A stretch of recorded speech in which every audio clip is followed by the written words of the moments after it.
Lost, confused, and the subtle beauty in between. How spontaneously taking an online Korean course with the Houston Korean Education Center showed me the beauty in being lost in learning. A video memoir by J.D. Brewer. This video memoir is in response to the summer inquiry question presented to the Ann Richards School for Young Women Leaders, What is Beautiful but Underappreciated, and the My Dear Korea project with the Houston Korean Education Center, The Beauty in Learning the Korean Language from Scratch. Chapter 4, How Being Lost in Language Taught Me the Value of Curiosity. And this pulls me back to why I signed up for my Korean class and how it relates to the summer inquiry question. What is beautiful but underappreciated? Okay, so maybe signing up wasn't a complete whim. Maybe I was just embracing the inevitable. Maybe I was finally releasing the floodgates of curiosity I'd been holding back in order to make room for responsibility and adulting. Either way, I stepped into something I had no true knowledge of and dove right into the deep end of the learning pool without floaties or knowing how to swim. For the first time in a long time, I was learning something from scratch and building my understanding from the ground up. To top it off, I missed the first class and experienced an overwhelming moment of confusion and concern as I dug through the homework assignment. The phonetic symbols were alphabet soup to me, and I had to step away to recalibrate my approach. Luckily, a friend from San Francisco coached me through my first experience with Korean vowels, and from that week on, I noticed and held on to at least one new sound or understanding a week. Luckily, 10 years ago, I made a friend who never bats an eye when I call him out of the blue with random requests. Even ones like, dude, can you tutor me in Korean before my class tomorrow? Side note about beauty, having a friend who is always willing to embrace your random is stunning. The following is a reenactment of how absurd my tutoring session with my pal Sangbei Park turned out.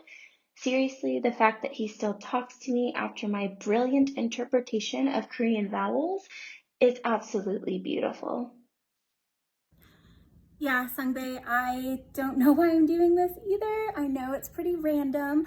I definitely don't know anything in Korean, though I've been watching a lot of Korean dramas lately on Netflix, and I think maybe by ear I could pick out hello, goodbye, don't go, and I'm sorry.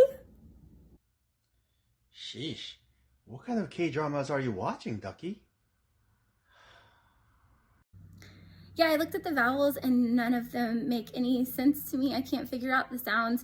Although I did make up some interesting stories for every single one of them.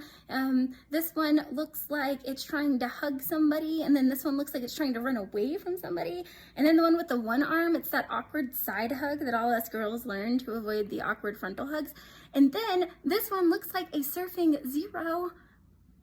Oh, that's not what they stand for? They have sounds? Please explain them.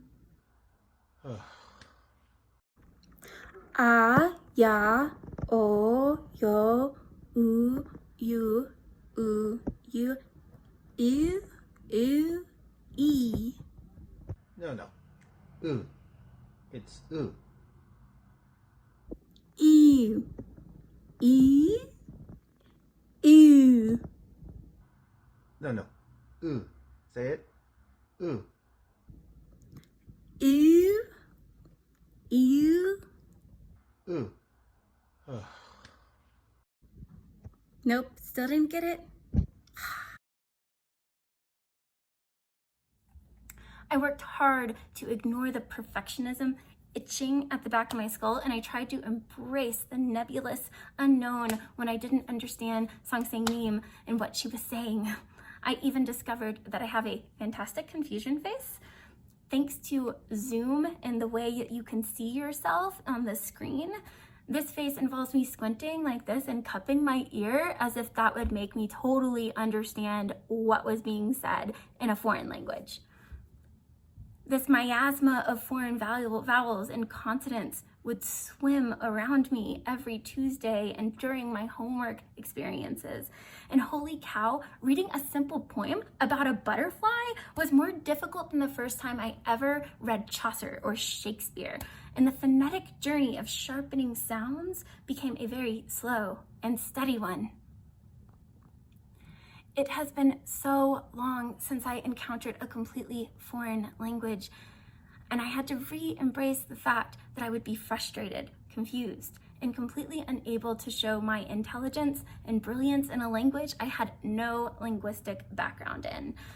In short, I had to accept that I would be 100%, without a doubt, completely lost 99% of the time. But you know what? Once you remove the urgency of perfection, being lost can stretch your heart and your mind, because honestly, learning for the sake of learning is something we forget to value as we get older. Age adds the pressure of being experienced and good at things, so the fear of trying something new becomes an unspoken habit.